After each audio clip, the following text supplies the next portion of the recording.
Bonsoir. Ce soir, c'est Mamie qui raconte. Une histoire de magie à l'aveuglette. Il était une fois une drôle de fée qui se prénommait Félicie.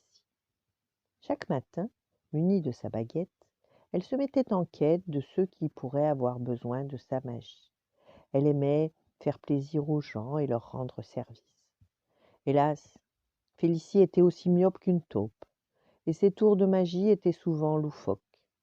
C'est ainsi qu'en traversant la forêt, un jour elle trébucha sur les racines d'un chêne, et elle crut qu'elle avait marché sur les pieds d'un promeneur.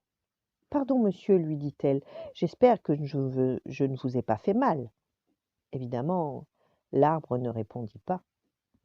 Alors Félicie le crut muet, et elle décida de lui redonner la parole.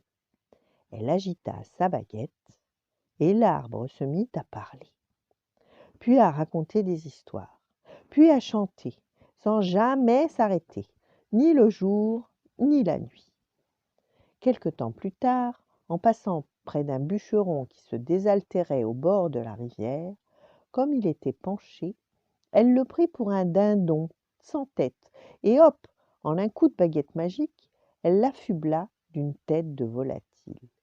Apercevant son reflet dans la rivière, le bûcheron prit peur. « Mais qu'est-ce qui m'arrive ?»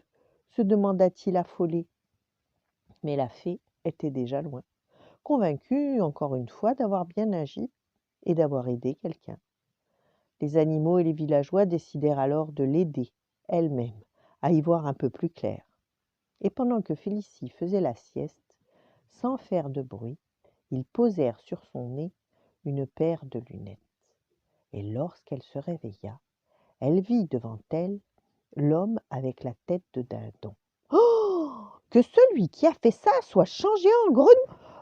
À peine avait-elle prononcé ces mots qu'elle se mit à coasser. « Quoi, quoi ? Oh, mais c'était donc moi !» s'exclama-t-elle affolée. Heureusement, elle n'avait pas fini la formule magique, donc elle ne devint pas vraiment une grenouille. Quand elle retrouva tous ses pouvoirs de fée, elle redonna au pauvre homme sa vraie tête. Et Félicie promit de garder ses lunettes pour ne plus jamais faire de magie à l'aveuglette. Voilà, bonne nuit, faites de beaux rêves et à demain.